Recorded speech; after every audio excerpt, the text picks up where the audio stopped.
İmam Termiziy rivoyat qilgan hadis Anas ibn Malik radhiyallohu anhudan rivoyat qilinadi. Hadis qudsiy. Anas ibn Malik aytadilar: Sami'tu Rasululloh sallallohu alayhi va sallam yaqul.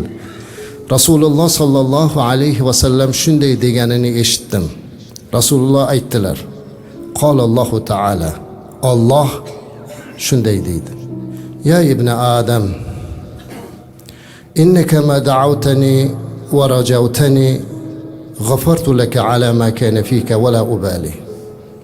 Ey odam bolasi, modomiki sen menga duo qilar ekansan va mendan umidvor bo'lar ekansan, men seni sendagi borki barcha narsalar ila mag'firat qilaman dedi. Vala ubali degani parvo qilmayman oldingi gunohlaringga dedi. Mehribon Robbimizni ko'ring azizlar. Agar menga duo qilar ekansan, umidan qo'l ko'tarar ekansan, seni qabul qilaman. Ya ibn Adam, ey odam bolasi. Law balagta dhunubaka anana as-sama'i thumma astaghfartani ghafartu laka wa la ubali. Yana aytibdi Alloh. Ey odam bolasi, agar gunohlaring osmonning toqiga yetgan bo'lsa ham menga istig'for aytib tavba qilsang, seni mag'firat qilaman, parvo qilmayman oldingisiga deb. Yana aytibdi Alloh: Ey ibn Adam, ey odam bolasi, menga yer to'la gunoh ila ro'paro kelsang-ku, ammo menga shirk keltirmagan bo'lsang, men senga o'shani mislicha mag'firat qilaman deb. Mehribon Robbimizni qarang azizlar. Bu hadisni ulamolar eng umid baxsh hadis deb aytgan ekanlar. Eng umid baxsh hadis. Qani aytingchi azizlarim, meni kechiringlar, qalbingizga ozor bermoqchi emasman. Biz bugun qalbimizda to'lib ketgan kirlarni tashlagani keldik-da o'zi bu yerga.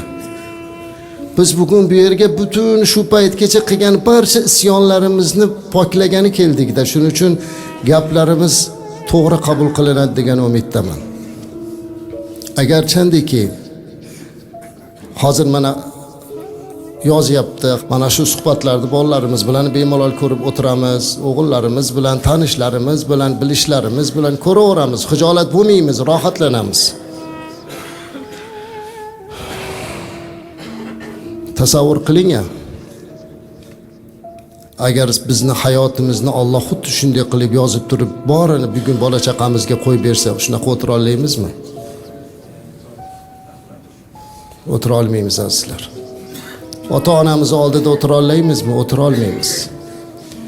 Alloh taolo bizni mana shu gunohlarimizni hammasini satr qilib berkitib kelib, bugun imkoniyat berib Ka'basi oldiga to'plab haj qilishlik imkoniyatini berib turibdi. Inshaalloh agar hajji mabrurga erishadigan bo'lsak, mana shularda hammasidan qutulamiz. Hajji mabrur azizlar. Hajji mabrurga nima mukofot bilasizmi? Rasulimiz aytgan ekanlar. Kim hajji mabrur bo'lsa, unga jannatdan boshqa mukofot yo'q degan ekan. Azizlar, Allohning va'dasini ko'ryapsizmi? Jannatdan boshqa narsa yo'q deyapti. Nima bizni to'xtatadi hajji mabrur bo'lishlikdan? Hajji mabrur bo'lishlik uchun eng birinchi niyatni xolis qilish kerak. Allohning rizoligidan boshqa narsani o'ylamaslik kerak.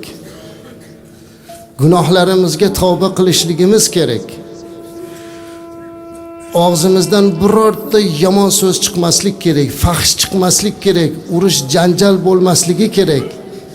Qo'yingki hamma narsani tark qilib turib, Allohga tavba qilib eson omon hajni bajarib olsak, Alloh hajimizni hajji mabrur qilsa, u odam uyiga onadan tug'ilgandek ketadi.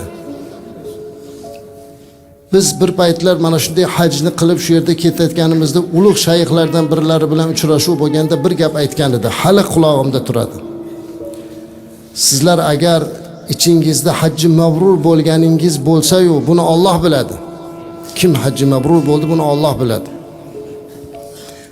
O'zini qalbida taskin bo'lib, men hoji bo'ldim, hajji mabrur bo'ldim deb turib, Alloh meni gunohlarimni kechirdi deb o'ylab turib, ichida mabodo aytsaki, ammo mana bitta gunohim bor edi, shuni kechirdimikin deb gumon qilsa haj bo'lmaydi degan. Azizlar, Alloh hamma gunohni kechiraman deyapti. Agarki shunaqa tavba qila olsak. Uning uchun bizni tilimiz zikrdan, duodan, ko'zimiz yoshlanishdan to'xtamaslik kerak.